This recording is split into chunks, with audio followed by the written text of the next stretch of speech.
So,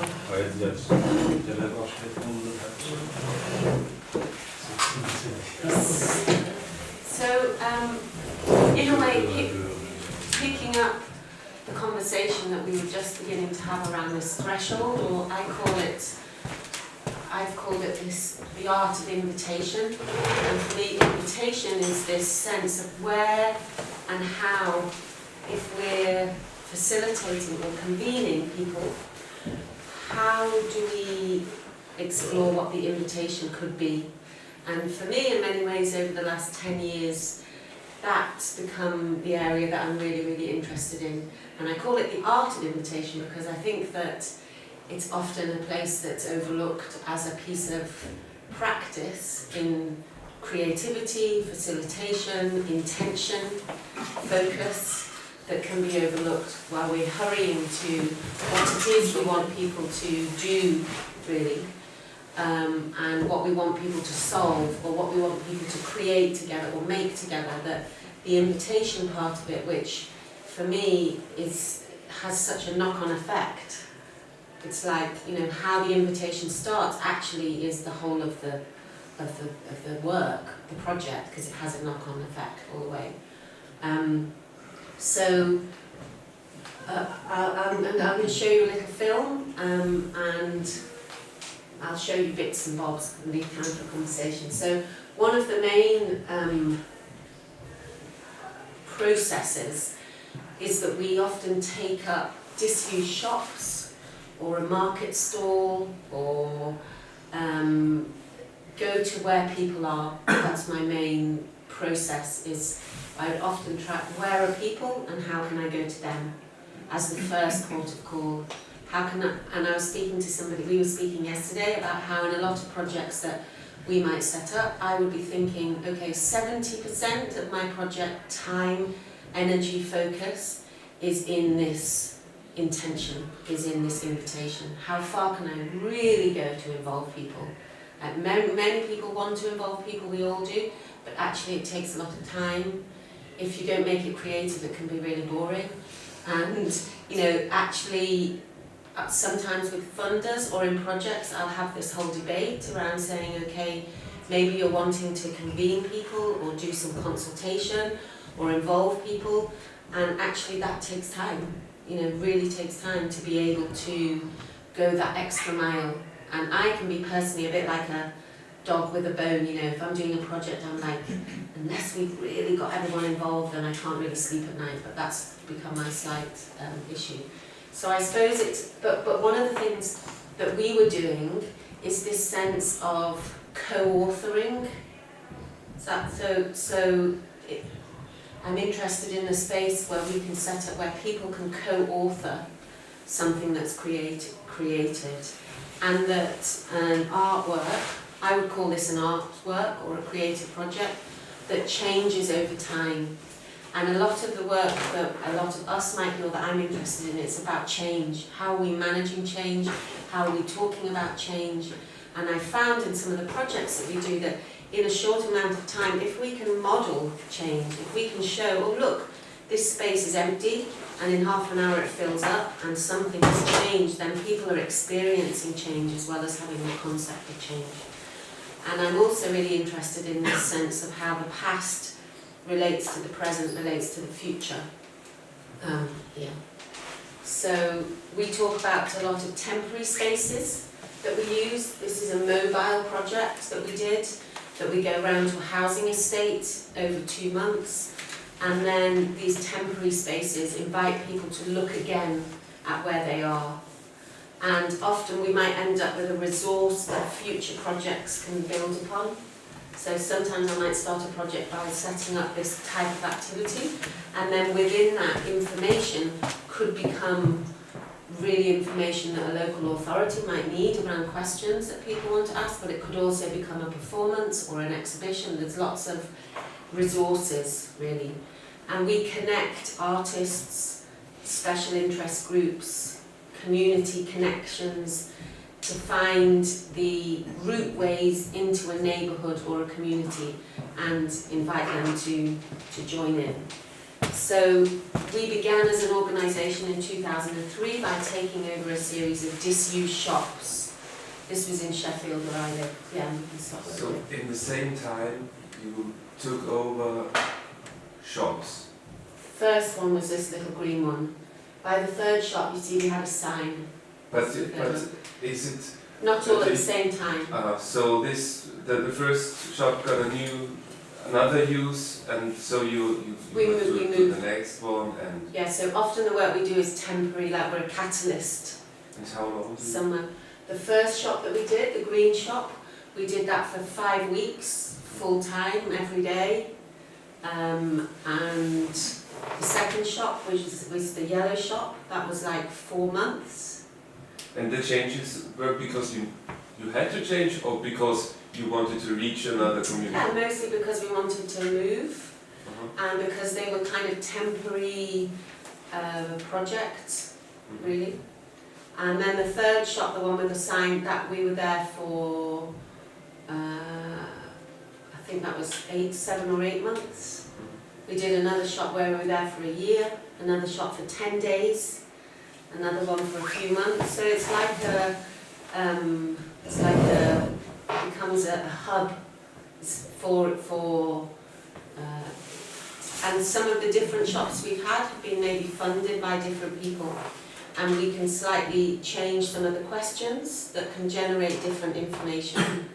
How many people you are? Or is it then your office, and if somebody pops in, you make something? The office thing, it's like, for me, I'm always there at the edge of the door, inviting people in. It's not that I'm at my computer and someone comes in and I'm like, hi, have a look around, you know, it's because that the engagement, the threshold is huge. So often people will walk past, and a lot of my job will be to be on the end to sort of say, oh, come have a look, or, you know, they'll say, oh, that's been closed for a long time, or what is this? So I find that sometimes it's quiet, but it's not that we're setting up our office and people just come in. It's not a gallery, you know, it's not like I'm a gallery here. It's not your office where you do write your projects, but you're really we're there, just waiting we're on. for the next client. Sometimes we learn, like in one place we opened at 11 o'clock each day, and so we had a bit of time in the morning. So it's like it's a temporary project. I will. Do you offer cake, tea, and? We learn some places, and sometimes we work with volunteers who we teach how to become shop hosts. It's like you're a host, and we do that training. So it's really about. There's so much in how to host, and we could have a whole conversation about that, where to place yourself, how far back, how far forward, so you're not putting people off. That someone will come into a shop, not like we were as a group, mostly one person's coming in, 2 people come in, and we're holding space, guiding people, and so some volunteers. We often have food. I tend to not really get into the whole tea, so I'll have water or juice, but not, because then it becomes about making tea. So in a way it's a balance between, it's not a community centre, but some people did come back and they come back again. But also for me it's something like I've learned, if I haven't captured the person in the first 10 minutes, 5 minutes in the shop to do something, then it becomes harder and harder to do something, because it's this action. So I'll have a piece of chalk in my hand, someone will walk past and I'll ask the question, and you know, we've developed different ways that we can, and once person has stepped over the threshold to be a participant, even if it's one thing, then in some way something shifts. And we often play with this threshold between being a participant and being a witness. I'm interested in that. But often we're one or the other, but it's in this threshold here. But time is very important. Like the process, you need to start it and to end it, and then to share it. The stories don't touch me or engage me at all if I don't have the faces. Or yeah, well, you've experienced in this context. For other people where they live, they're coming back every day to see what the new stories are. to read them, to have that connection with somebody. It's like they see their story in relationship to other people's stories, and then people have talked about realising that it makes them feel more part of somewhere. I'm quite careful about like using bits of paper so that everybody's contribution is equal. So an 8-year-old boy coming in to leave a memory about where he's played football, and someone else who's leaving a memory about in the First World War, this happened and this happened and this happened. There's something about making it that all contributions are treated equally, and that people suddenly see where they live a bit differently, because they think, whoa, in my street. So often the maps will be very local. In my street, I live there, I didn't know that that story had happened, or this part. So for many people the stories connect. And then over the years, then sometimes we've created a book, or we did a big performance using all of the stories, or an exhibition. So, but mostly it's remote, people coming in and out. And then we'll have events maybe. I'll show you a little film and you get a sense of it. But basically it's about this participatory intervention that facilitates an exchange between people. That's what we're really interested in. That people co-author where they are. So I'm going to just show you a film briefly that will give you. This was a shop that we did in London. We've done 11 shops in the last 10 years, and a whole variety of using some of those methods to do other projects as well. And this was a shop that we did in London. I hope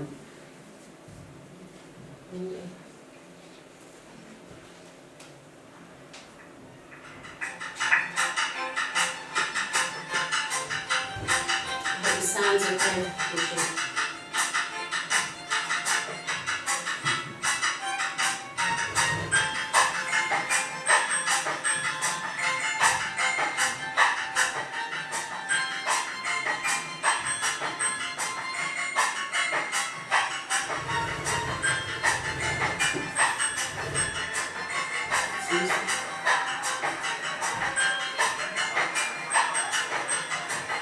This is the 8th Encounters shop since 2003, and this is the first shop that we've done in London, and it's the first shop that we've done with a collaboration with a local transition initiative.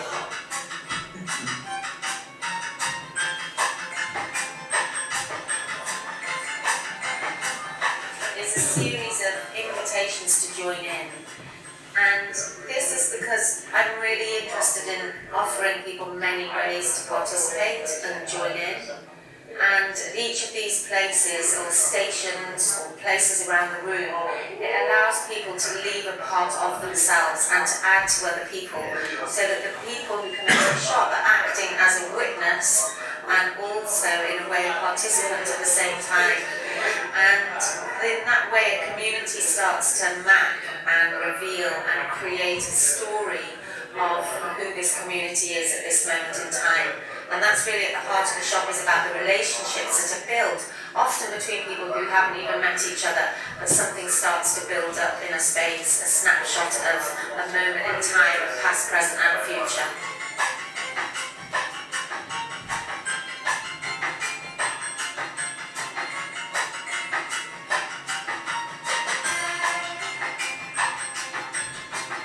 This exchanging of stories and making connections, there's a real depth in that, and in a sense it's revealing things that are normally invisible and making them visible.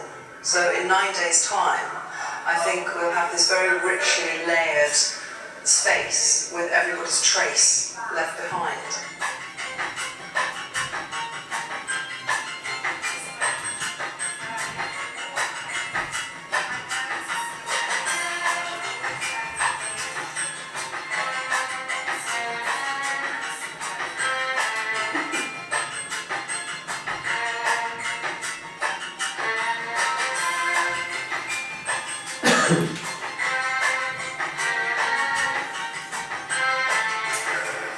I think it's just really creative. There's so many different things going on here that really make you just think about, how you live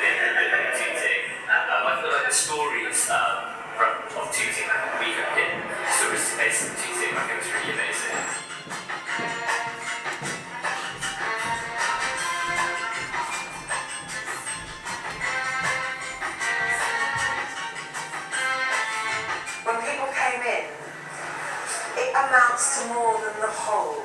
So there's various activities which on the face of it are very simple and very sweet, some of them, but what comes out of those activities can be quite big. For example, putting a memory on a map or an experience becomes almost more meaningful and bigger than the actual event. Something different to something that opens your mind or closes your mind. Also, it gets you involved with people you probably maybe never meet before, because you'll see different people, you read different people's stories, you hear about different people's experiences, and it brings the community closer together. Ownership, belongingness, localism. I think very much people feel that it's not their community. They feel like they've only become consumers and they can only become a part of the community by being consumers. And I thought this shop, as someone said very eloquently, they're not trying to push anything, not trying to sow anything. They're just here for a purpose of serving the community. And I think that's so important in this day and age of time. Yeah, I really like the idea of storytelling and exchanging sort of stories and ideas through just a single word, and it's a really good way of just sort of delving a bit deeper and finding out more about people and sort of the stories they trigger off and the narratives of the people. The lady I got, she got the word tree, and she told a really nice sort of story about an apple tree and her childhood, and it sort of triggered off all these memories, which was really, really nice to just exchange on a sort of human basic level. So I thought that was really, really nice.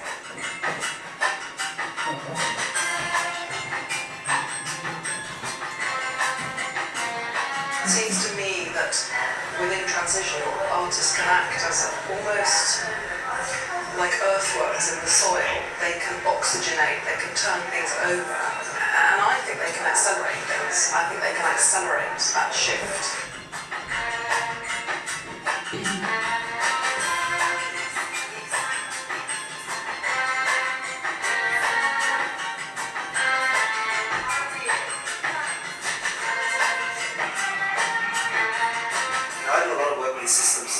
And they lack capacity and imagination. So they spend a lot of their time making very important decisions about well-being and about public value, but they do it in such a limited way, And the people who are doing it are the same type of people. You go to these meetings, you sit around the table, it's the same type of people sitting around the same type of tables, making the same type of decisions. And I'm just walking around this space and thinking and reflecting about some of the ideas that have come up just makes me think how we can exponentially increase the creativity of public thinking just by being imaginative. What's been amazing is that this is the first shop that we've done in such a short period of time. So in previous shops we've done them for 5 weeks or 6 months or 3 months, and this time we were hoping for 9 days with a whole programme of events on in the evening and in the daytime, and it's like a microcosm of a whole shop experience that we've had before but put into those 9 days. And as encounters, what we were piloting this time is could we as artists come down, work with a local group who are active on the ground, in this case a transition initiative, could we work with them to set the frame of the shop, to set the shop up physically, to design a series of what we call invitations to join in, but then could we leave as artists, could we leave that space and then come back at the end? So in that way it was a pilot to see how that might work, to leave it in the hands of people on the ground, and that's been absolutely amazing because the team of local people on the ground, the transition group, have really risen to be able to be shop hosts, to coordinate, to be able to really be in their neighbourhood, but using the tried and tested methods of engagement and participation that we as an arts organisation have been developing for the last 7 years. So in that sense it's been an amazing week.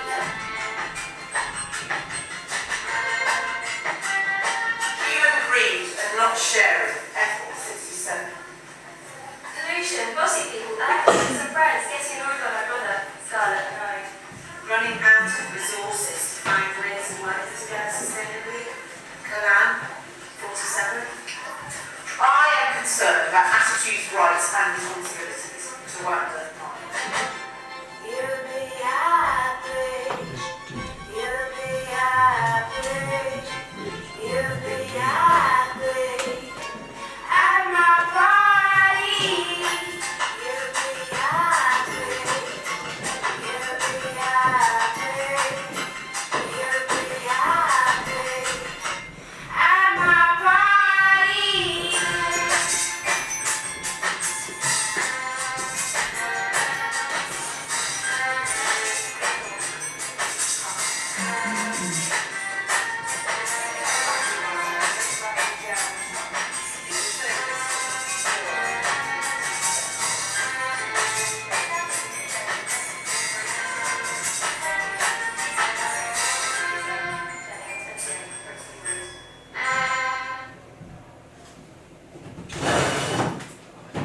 What does Tutti mean? What's the Tutti, it's a neighbourhood. neighborhood. It's an area, yeah. Yeah. So, in a way, that gives a flavour, really, of an approach that we've then adapted in a number of different projects. And I don't know whether it's useful that I'm really happy to share some of the key principles that I think we've evolved in the last 10 years for that kind of invitation. And I'm really happy to email this as well, but yeah, when we can talk. With all your experience, what's your experience do you use the same kind of questions, or do you, in some circumstances, use more